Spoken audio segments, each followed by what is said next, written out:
Hey there everyone, it's me again. We're back here at Mustang for another day of Mustang fun. Wanted to update y'all on where we are on the Save the Stang project. We now have a name for this thing. So where we are, what have we done? Well, we've done a good bit. Let's see here if I can get the camera to flip over.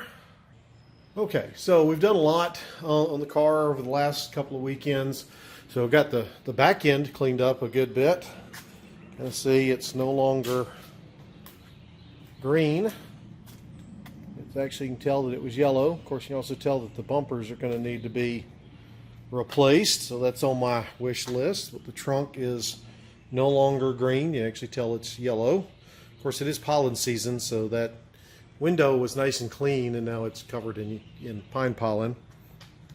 And come around here, you can see that's what the trunk used to look like. Okay. We've also been working on the inside here. So you've got this open. We killed a good bit of the mold that was in here. Spray kills, so the seats you can actually tell are black. Are they perfectly clean? No, not by a long shot, but hopefully we've killed most of the mold that was growing in here, and actually surprised at the condition. Get a few things like the seat obviously there that'll need to be replaced, but carpet will need to be replaced because the floor pan is rusted out. But see, got the inside a lot better off. Got a bunch of stuff out of it. So done that. Oh yeah, we actually got tires inflated. They're horribly dry rotted, but yeah, they'll actually hold some air. Not that we're going to go driving on it. So get under the hood. I cleaned up the chrome air cleaner for the Sport Sprint edition. And then last weekend, I posted some of this on Facebook. I was working. I noticed that the car was overheating, and I figured that was probably because this thermostat here was frozen, and it was. So I pulled the thermostat out. It gave me a bit of a challenge because the two studs that were here and there, the heads broke off, the bolts that go there, and so that was a bit of a challenge in there. So the other thing we found out was that the heater core, whose hoses are, you can see right here, that run back to there in the firewall. Well, maybe you can't see it. Let me get it right back there. Anyway, they run back there. Let's see if I can get this where you can see it better. There we go. Two hoses back there. That's the firewall. That's the heater core. It had a leak, so we just bypassed it by doing this for right now. Hopefully we'll get air conditioning on here, and the aftermarket AC units come with the heater core built into it and all that, so that I'll just be able to do that. So on the agenda today, one, I'm going to also go in and replace the water pump that's here. I've reached in here and I can feel a bunch of rust and scaling in there. So go ahead and get that, or at least get the process started to replace that. That means going to have to pull the alternator off. That's not a big deal, and whatnot. So, and then clean up this area some. But then while that's going, I'm going to put some penetrating oil on that. It's because Lord knows how long those bolts have been in there, and I don't want them to break off like the other ones did for the thermostat housing. So then, while we're waiting for the penetrating oil to do its job, we're going to get down here and start playing with the brakes. Now, this is the one I was working. I actually started working on this last weekend and ran into some difficulties with it. I put a new wheel cylinder on, new brake hardware. The shoes actually looked in pretty good shape, so I'm going to keep reusing them. But I'm going to have to take this back apart again, because the problem is this is the auto adjuster. There's a piece that goes in right here that rotates, and this is supposed to hook down into that with a spring that comes across there, and I couldn't get that going. So I watched some videos, YouTube again, and anyway, we're going to try to get that going. I'm going to take all this apart and then get working, and then start doing the other brakes as well. And so over here is going to be the challenge, because, well, you can see the space I have to work with to get into this one. The wood is going to be, well, let's see if I can get into here's things here. The wood there's going to be problematic. I have to move that out of the way and whatnot. So anyway, and I have very limited time to do all this with. So anyway, time to get started, and I'll keep y'all updated. Okay, so as I said, we're going to work on the brakes since we're waiting for the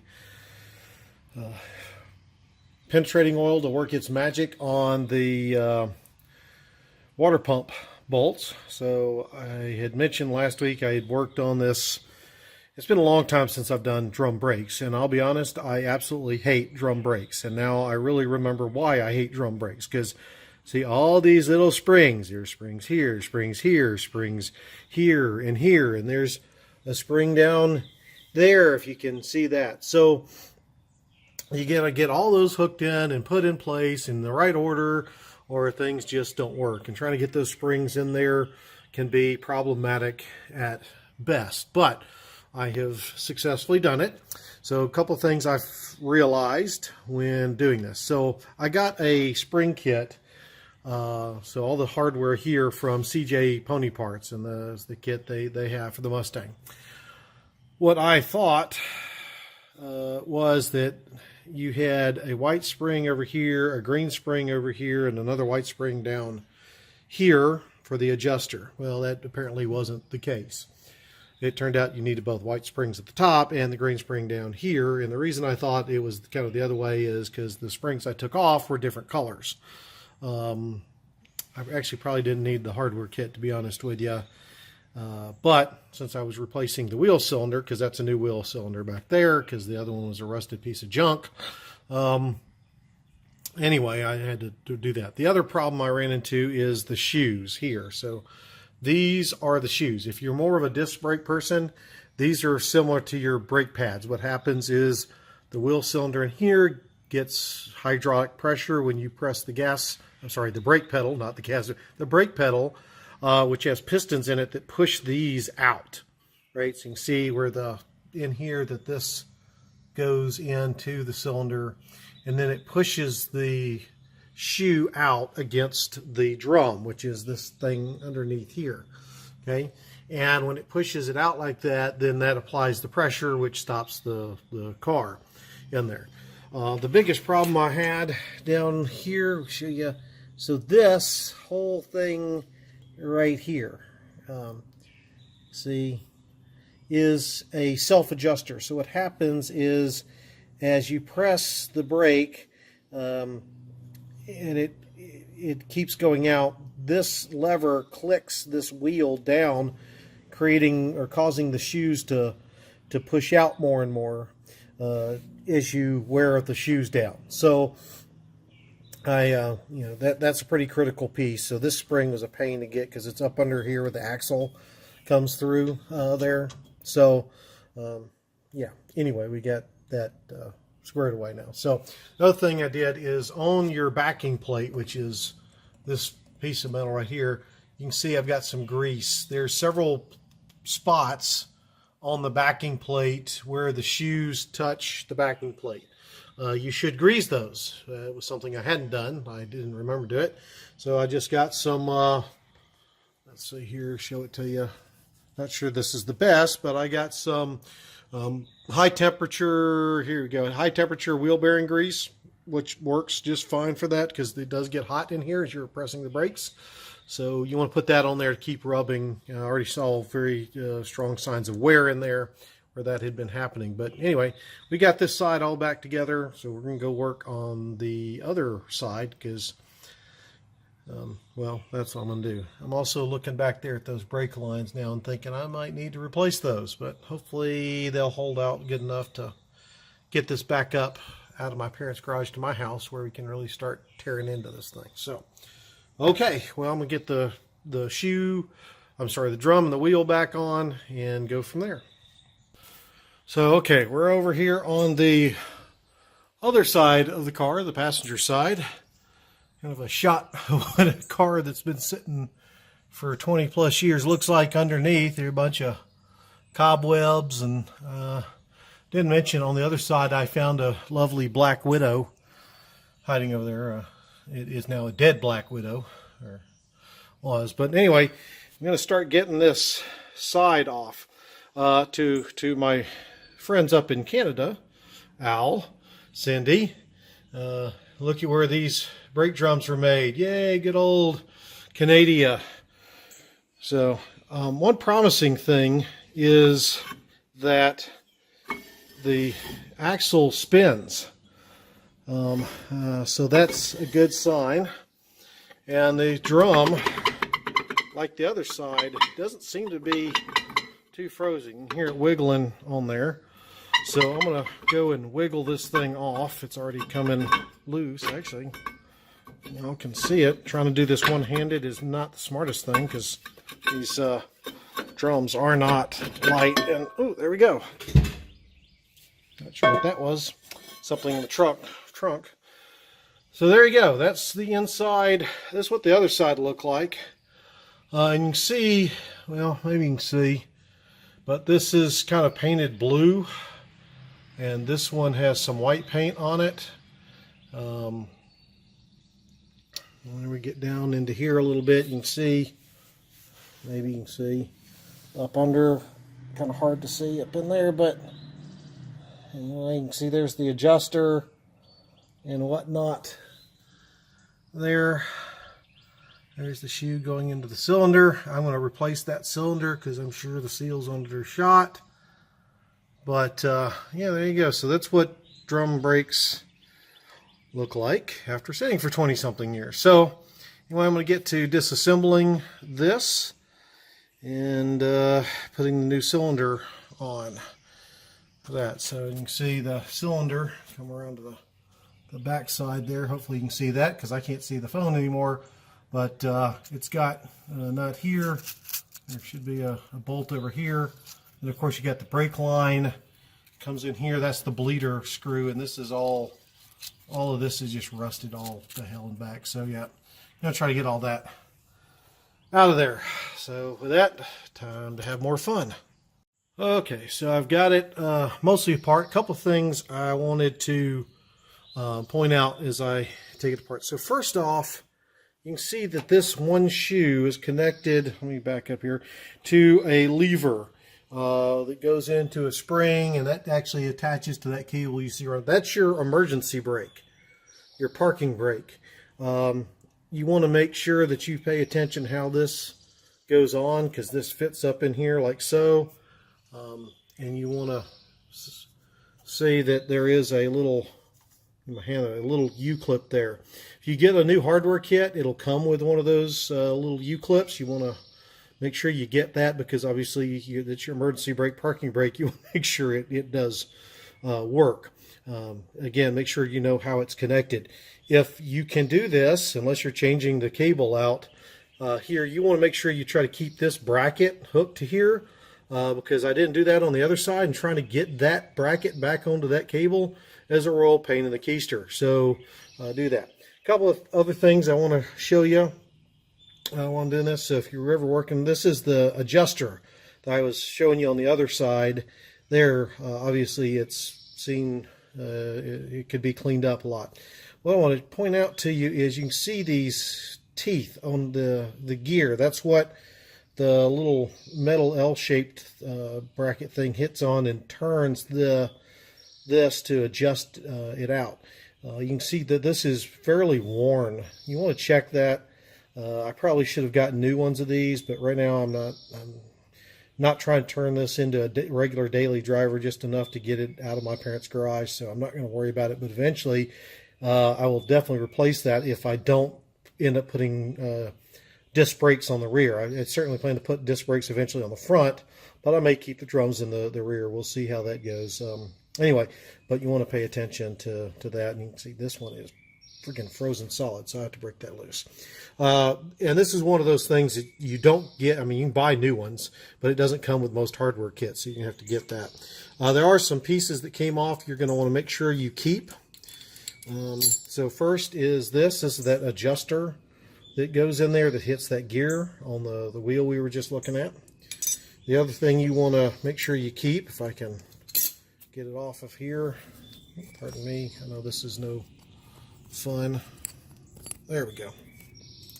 should have done that before I started. Anyway, is this piece. This is the channel that the adjusting cable runs along to keep it from binding and getting cut. So you want to make sure you keep this. Again, most hardware kits don't come with one of these, so you want to keep that. Then lastly, here is the actual cable that goes to that. Again, you can get new ones, but most kits don't come with it, so you want to make sure that you keep this one handy. Most of the rest of the springs and stuff will come with a new hardware kit if you get it. Except for one thing. So this is also something, this is what separates the shoes in the drum when you apply the parking brake and the emergency brake. So this is another part of that system. Most, again, hardware kits don't come with this. They expect you to reuse it because, well, it's just a bar of metal. Probably want to clean it up. It's got a spring one in, so there you go. So just keep that in mind when you're working with this stuff. So now I'm going to clean all this stuff up and try to get this cylinder right here off of there. That's going to be fun. So anyway, back at it. Okay, so we got the new wheel cylinder installed. A couple of things I picked up while doing this. So we'll go around here to the back side here, which I hope you can, there we go. Okay, so the thing with the black, that is the bleeder screw on there. It's what you use to bleed the lines, get the air out of the brake lines. I had to take that off to be able to get the cylinder to fit through the hole in there. Be careful with the brake line connector here. It's a 3/8 nut right there. And I actually cleaned off the brake line here because this is a sleeve that will slide up and down. So giving a little wiggle room and having some space seemed to help a lot with that. And then these are the original nuts, these bolts that are here and here that came off with the original cylinder.